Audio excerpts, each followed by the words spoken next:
നമസ്കാരം. സ്വാതന്ത്ര്യ സമര ചരിത്രത്തിലെ തങ്ങളുടെ പങ്കിനെ കുറിച്ച് എന്നും ഊറ്റം കൊള്ളുന്നവരാണ് കോൺഗ്രസ്സുകാർ. അതേ കോൺഗ്രസിന്റെ ഇന്നത്തെ പരമോന്നത നേതാക്കൾ ആ സ്വാതന്ത്ര്യ സമര സേനാനികളുടെ വിയർപ്പ് കട്ടുമുടിച്ചു എന്നുള്ള ഒരു ആരോപണത്തിൽ ചകിതരായി ഇന്നോ നാളെയോ ജയിലിലേക്ക് പോകാം എന്നുള്ള ഒരു ഭയാശങ്കയിലാണ്. അതുകൊണ്ട് തന്നെ അത് ഭരണകൂട ഭീകരത എന്നൊക്കെ പറഞ്ഞുകൊണ്ട് അതിനെതിരെ പ്രതിരോധിക്കുകയാണ്. ഗവൺമെന്റ് നിയമപരമായിട്ട് വർഷങ്ങൾ എടുത്തുകൊണ്ടാണ് ഈ കേസ് മുന്നോട്ട് നടക്കുന്നത്. ഇ ഡി ആണ് ഇത് അന്വേഷിക്കുന്നത്. നാഷണൽ ഹെറാൾഡ് എന്ന കേസിനെ കുറിച്ചാണ്. രാഹുൽ ഗാന്ധിയും സോണിയാഗാന്ധിയും കുറഞ്ഞത് 7 വർഷത്തെ ജയിൽ ശിക്ഷ അനുഭവിക്കുവാൻ തയ്യാറായി കഴിഞ്ഞു. കാരണം അവർ നടത്തിയ അഴിമതി അത്രത്തോളം സുവ്യക്തമാണ്. എന്തായാലും നിങ്ങൾ ഈ വീഡിയോ തൽക്കാലം നിങ്ങൾ കാണുക. കാരണം അതിനുശേഷം കൃത്യമായിട്ട് ഇതെന്താണ് നാഷണൽ ഹെറാൾഡ് കേസ് എന്ന് വിശദീകരിക്കാം. കോൺഗ്രസ് അഴിമതികൾ ഒരു രത്നശേഖരമാണെങ്കിൽ ഇത് അതിലെ കൊഹിനൂറാണ്. എന്താണ് നാഷണൽ ഹെറാൾഡ് അഴിമതിയൻ? 1938 നെഹ്റു നാഷണൽ ഹെറാൾഡ് പത്രം ആരംഭിക്കുന്നു. 5000 സ്വാതന്ത്ര്യ സമര സേനാനികളുടെ പിന്തുണയോടെ സ്വതന്ത്ര ഇന്ത്യയുടെ ശബ്ദമാവുക എന്നതായിരുന്നു ലക്ഷ്യം. പതിറ്റാണ്ടുകൾക്കിപ്പുറം അതിന്റെ പ്രസാധകരായ AJL സംസ്ഥാന കേന്ദ്ര സഹായത്തോടെ ഇന്ത്യയിലുടനീളം വിലപിടിപ്പുള്ള ഭൂസ്വത്തുക്കൾ സ്വന്തമാക്കി. പക്ഷേ 2008 ആയപ്പോഴേക്കും കഥ മാറി. വർഷങ്ങളുടെ നഷ്ടത്തെ തുടർന്ന് പത്രം പൂട്ടി. ഇനിയാണ് ട്വിസ്റ്റ്. പത്രം പൂട്ടിയെങ്കിലും AJL തങ്ങളുടെ കെട്ടിടങ്ങൾ മാളുകൾക്കും മറ്റും വാടകയ്ക്ക് കൊടുക്കാൻ തുടങ്ങി. അപ്പോഴും കോൺഗ്രസിന് കൊടുക്കാനുള്ള 90 കോടിയുടെ കടം അവിടെ ബാക്കിയുണ്ടായിരുന്നു. ഇനി 2010 വരാം. സോണിയാഗാന്ധിക്കും രാഹുൽ ഗാന്ധിക്കും ഭൂരിപക്ഷ ഓഹരിയുള്ള യങ് ഇന്ത്യൻ എന്നൊരു കടലാസ് കമ്പനി അവർ രൂപീകരിക്കുന്നു. ഈ കമ്പനി കോൺഗ്രസ് പാർട്ടിക്ക് വെറും 50 ലക്ഷം രൂപ നൽകി AJL പാർട്ടിക്ക് നൽകാനുണ്ടായിരുന്ന 90 കോടി രൂപയുടെ കടമ ഏറ്റെടുക്കുന്നു. ഇതിനു പകരമായി AJLന്റെ മുഴുവൻ ഓഹരികളും യങ് ഇന്ത്യക്ക് കൈമാറി. അങ്ങനെ 50 ലക്ഷം രൂപയുടെ നിസ്സാര ഇടപാടിലൂടെ 2000 കോടിയുടെ പൊതു ആസ്തികൾ സോണിയാഗാന്ധിയുടെയും രാഹുൽ ഗാന്ധിയുടെയും കൈവശമെത്തി. ഇതൊരു വ്യക്തമായ അധികാര ദുർവിനിയോഗവും അഴിമതിയുമാണ്. 10 വർഷത്തെ UPA ഭരണകാലം നമുക്ക് ഓർമ്മയില്ലേ? കോടിക്കണക്കിന് രൂപയുടെ അഴിമതി നടത്തിയവരാണവർ. ആ അഴിമതി കഥ ഇപ്പോഴും വിട്ടുമാറുന്നില്ല. ഇപ്പോൾ നാഷണൽ ഹെറാൾഡിന്റെ പേരിലും അത് തുടരുകയാണ്. 2015 മുതൽ അവർ ജാമ്യത്തിൽ പുറത്താണ്. പക്ഷെ നിയമത്തിന്റെ കുരുക്ക് അത് അഴയുന്നില്ല, അത് മുറുകുകയാണ്. വിധി വരാനിരിക്കുന്നു. National herald case Sonia, Rahul Gandhi എന്നിവരെ ED കുറ്റപത്രത്തിൽ ഉൾപ്പെടുത്തി. ഏപ്രിൽ 25 വാദം കേൾക്കും. ഇനി ഈ കേസിന്റെ വിശദാംശങ്ങളിലേക്ക് നമുക്കൊന്ന് കിടക്കാം.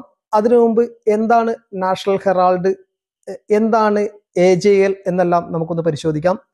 1937 ജവഹർലാൽ നെഹ്റു സ്ഥാപിച്ച ഒരു കമ്പനിയാണ് AJL, അസോസിയേറ്റ് ജേണൽസ് ലിമിറ്റഡ് എന്നാണ്. കാരണം അന്ന് ബ്രിട്ടീഷുകാരുടെ അധീനതയിലായിരുന്നു ഈ 37 കാലഘട്ടങ്ങളിലൊക്കെ പത്രങ്ങളെല്ലാം. അതുകൊണ്ട് തന്നെ ഭാരതീയത അല്ലെങ്കിൽ നമ്മുടെ സമരവും നമ്മുടെ നാടിനെ കുറിച്ചുമുള്ള കാര്യങ്ങൾ കൃത്യമായി ഒരു ജനങ്ങളിലേക്ക് എത്തിക്കുക എന്നുള്ളതോടുകൂടി വലിയ പ്രസിദ്ധീകരണങ്ങൾ ഉണ്ടാകണം എന്നുള്ള ഒരു ആഗ്രഹത്തോടു കൂടി അദ്ദേഹം അത്തരം ഒരു കമ്പനിക്ക് രൂപം കൊടുത്തു. 1938 നാഷണൽ, അതായത് AJL എന്ന് പറഞ്ഞാൽ അസോസിയേറ്റ് ജേണൽസ് ലിമിറ്റഡ് എന്നാണ്. പത്രങ്ങൾ ഇതുപോലെ പ്രസിദ്ധീകരണങ്ങൾ തുടങ്ങുക എന്ന ഉദ്ദേശത്തിലാണ് അത് ചെയ്തത്. 5000 സ്വാതന്ത്ര്യ സമര സേനാനികൾ, അന്ന് 5000-ഓളം നിസ്വരും നിസ്വാർത്ഥരും ആശയ പ്രതിബദ്ധതയുമുള്ള നല്ലവരായിട്ടുള്ള സ്വാതന്ത്ര്യ സമര സേനാനികളുടെ 5000 പേരുടെ ഓഹരി പങ്കാളിത്തത്തോടു കൂടിയാണ് ഇത് തുടങ്ങിയത്. അതിനുശേഷം നാഷണൽ ഹെറാൾഡ് എന്ന് പറയുന്ന ഒരു പത്രസ്ഥാപനം തുടങ്ങുകയുണ്ടായി. ഈ നാഷണൽ ഹെറാൾഡ് 1938 തുടങ്ങിയത്. അതിനുശേഷം അത് തുടർച്ചയായി ഇങ്ങനെ വന്നിരുന്നു. പല കാലഘട്ടങ്ങളിലും കോൺഗ്രസ് നമുക്കറിയാം, പിന്നീട് കോൺഗ്രസ് പല തട്ടിലായി. ദേശീയ കോൺഗ്രസ് എന്ന് മഹാത്മാഗാന്ധി ഒരു കാലഘട്ടത്തിൽ പറഞ്ഞിരുന്നു.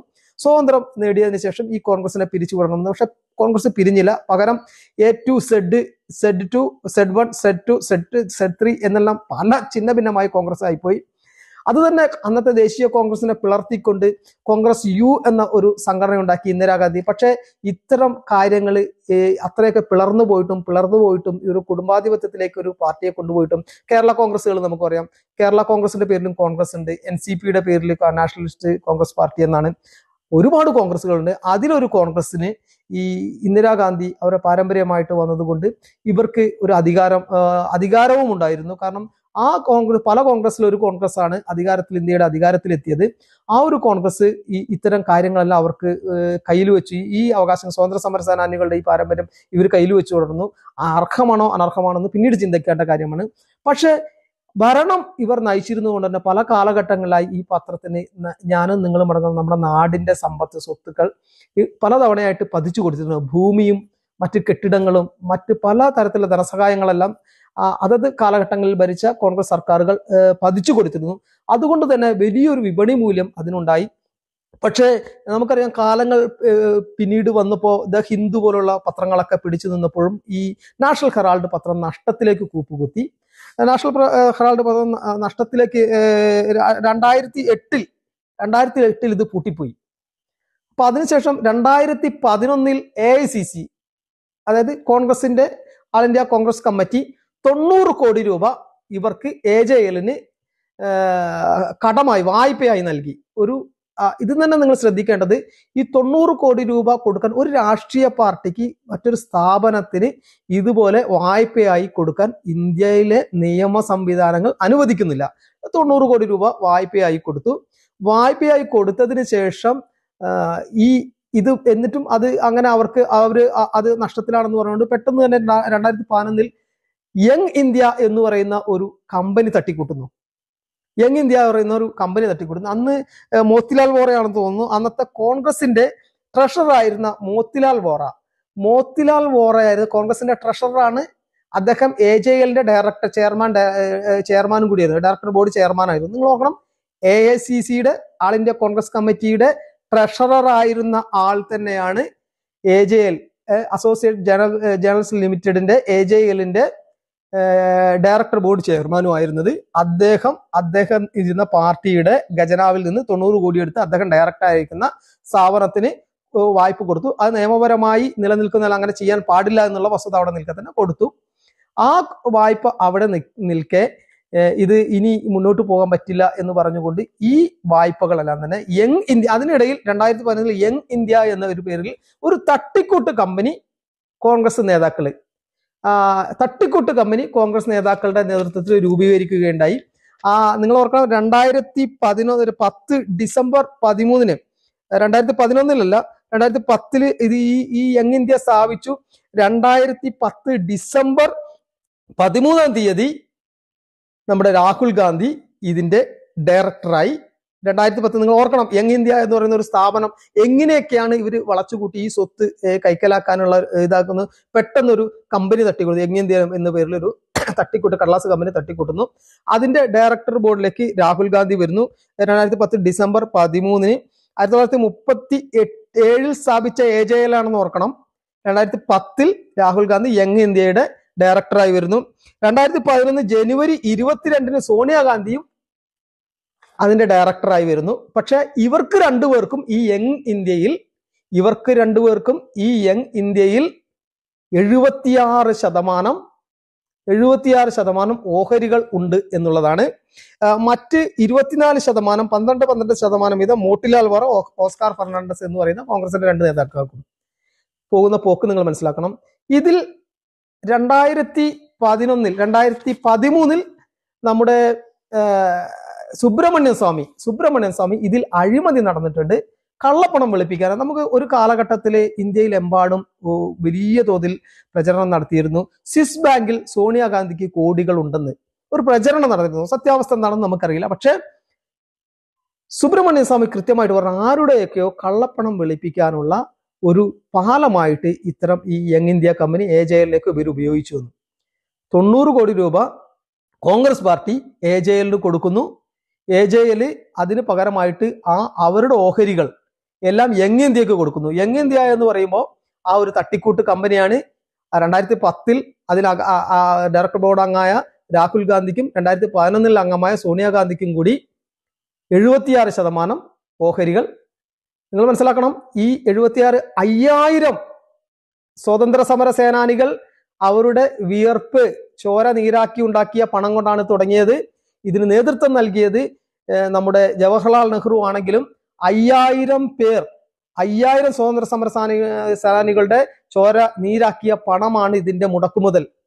അത് അന്ന് അത്രയും തുടങ്ങിയെങ്കിലും ഇന്ന് 2000 കോടിക്കടുത്ത്, ഇന്നത്തെ വിപണി മൂല്യം 5000 എന്ന് പറയുന്നു.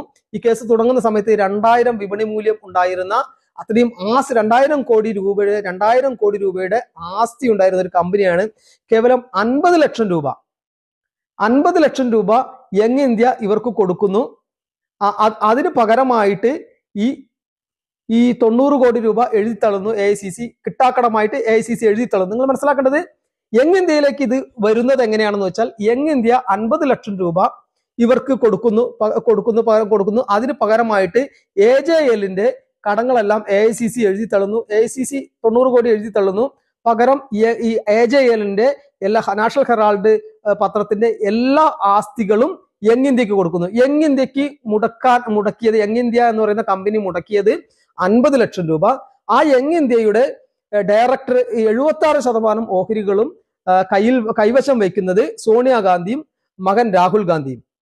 നിങ്ങൾ നോക്കൂ, വെറും കേവലം 50 ലക്ഷം രൂപ മുതൽ മുടക്കിൽ ഒരു ഫാമിലിയുടെ അവര് A to Z ആരോ ആയിക്കോട്ടെ, കോൺഗ്രസിന്റെ തലതൊട്ടപ്പന്മാരോ അവര് ദൈവങ്ങളോ ആയിക്കോട്ടെ, പക്ഷെ 5000 സ്വാതന്ത്ര്യ സമര സേനാനികൾ എന്ന് പറയുമ്പോൾ അത് കോൺഗ്രസിന്റെ സ്വത്തൊന്നുമല്ല. കോൺഗ്രസ്സുകാരൊന്നും ആയിരുന്നില്ല. അതിനുശേഷം ഒരുപാട് പേര് കോൺഗ്രസിൽ നിന്ന് വിട്ടുപോയി. കോൺഗ്രസ് തന്നെ ഞാൻ പറയല്ലോ, കോൺഗ്രസ് യു എന്ന് പറയുന്ന ഒരു സംവിധാനമായിരുന്നു ഇന്ദിരാ കോൺഗ്രസ്. കോൺഗ്രസ് ഐ അല്ല, ഇന്ദിരാ കോൺഗ്രസ്. വേറെ കോൺഗ്രസുകൾ ഉണ്ടായിരുന്നു. സ്വാതന്ത്ര്യ സമരത്തിന്റെ ഇന്ത്യൻ ദേശീയ കോൺഗ്രസിന്റെ പാരമ്പര്യം പറയാൻ ഒരുപാട് കോൺഗ്രസ്സുകാരുണ്ടായിരുന്നു. പക്ഷെ ഇന്ദിരാഗാന്ധിയുടെ നേതൃത്വത്തിലുള്ള ആ ഒരു കോൺഗ്രസ്, അതിന്റെ ഏറ്റവും അങ്ങേയറ്റത്തെ അനന്തരാവകാശികളായിട്ടുള്ള സോണിയയും രാഹുലും ഈ കേവലം 50 ലക്ഷം രൂപ മുടക്കിക്കൊണ്ട് 2000 കോടി, ഇന്ന് 5000 ആസ്തി മൂല്യമുള്ള 2000 കോടി രൂപയുടെ ഭൂസ്വത്തുക്കളും വലിയ ബിൽഡിങ്ങുകളും അടക്കമുള്ള നാഷണൽ ഹെറാൾഡിന്റെ സ്വത്ത് തട്ടിപ്പിലൂടെ കൈവശമാക്കിയെന്നാണ് സുബ്രഹ്മണ്യൻ സ്വാമി കേസ് ഫയൽ ചെയ്തത് 2013. അതിനുശേഷം ED അത് അന്വേഷണം 2013 ആണ് കേസ് വരുന്നതെന്ന് നിങ്ങൾ ഓർക്കുക. 2014 ആണ് നരേന്ദ്രമോദി അധികാരത്തിൽ എത്തിയതും എന്ന് നിങ്ങൾ ഓർക്കുക. നരേന്ദ്രമോദി അധികാരത്തിൽ എത്തുന്നതിന് മുമ്പ് തന്നെ ഈ കേസ് നിലവിലുണ്ട്. ED ഈ കേസ് ഏറ്റെടുത്തു. കൃത്യമായിട്ട് കോടതിയിൽ സമർപ്പിച്ചു. കോടതി ഇവർക്ക് ഈ കേസ് നിലനിൽക്കുന്നതാണ്, ഇതിൽ വസ്തുതാപരമായിട്ട് ചില വസ്തുതകൾ ഇതിൽ അടങ്ങിയിരിക്കുന്നു, ഈ കേസ് നിലനിൽക്കുന്നതാണെന്ന് പറഞ്ഞു. ഈ അവസാനം ഇപ്പോൾ കോടതിയിൽ ED എൻഫോഴ്സ്മെന്റ് ഡയറക്ടറേറ്റ് കുറ്റപത്രം സമർപ്പിച്ചിരിക്കുകയാണ്. നഗ്നമായ കള്ളപ്പണം വെളുപ്പിക്കൽ ഇതിലുണ്ടായിട്ടുണ്ട്. അതായത് മാതൃകയാകേണ്ടത്. നിങ്ങൾ ഒറ്റ കാര്യം ഓർക്കുക, ഈ സോണിയാഗാന്ധിയുടെയും ഈ രാഹുൽ ഗാന്ധിയുടെയും സ്ഥാനത്ത് നരേന്ദ്രമോദി എന്നോ അമിത്ഷാ എന്നോ ആണെങ്കിൽ ഈ കേരളത്തിലുള്ള ഈ മാധ്യമ പ്രവർത്തകര്, മാപ്രകള് ഈ പുരപ്പുറത്ത് കയറി കൂവുമായിരുന്നു.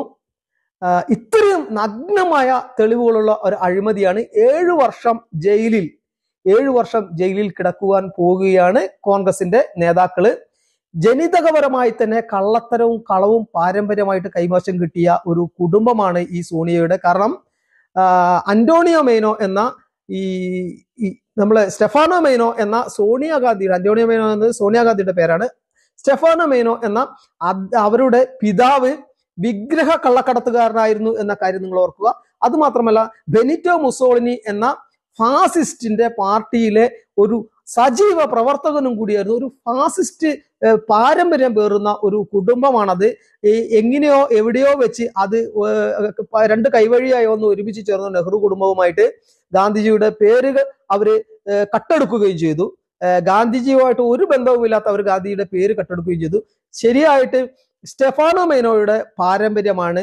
ഒരിക്കലും അവർക്ക് നെഹ്റുവിന്റെയോ ഗാന്ധിജിയുടെ പാരമ്പര്യം പെറാൻ അവർക്ക് കഴിയില്ല. കാരണം അവരുടെ സിരകളിലൂടെ ഒഴുകുന്നത് ഒരു നാസി പട്ടാളക്കാരന്റെ, ഒരു ഫാസിസ്റ്റിന്റെ ചോരയാണ് ഇവരുടെ രക്തത്തിലൂടെ ഒഴുകുന്നത്. അതുകൊണ്ട് തന്നെ കൃത്യമായിട്ട് ഈ അഴിമതി അവരെ ജയിലറയ്ക്കുള്ളിലാക്കും. അതുകൊണ്ട് തന്നെ കോൺഗ്രസ്സുകാർ എന്ന് പറഞ്ഞ ആ രാഷ്ട്രീയ പാർട്ടിയെ ഉപയോഗിച്ചുകൊണ്ട് ഈ കുടുംബം അവരുടെ അഴിമതി മറയ്ക്കാൻ ശ്രമിക്കുകയാണ്. ഇതിനെതിരെ മനസാക്ഷി ഉണരും. കാരണം ഇത് 5000-ഓളം പാവങ്ങളായിട്ടുള്ള നിസ്വാർത്ഥരായിട്ടുള്ള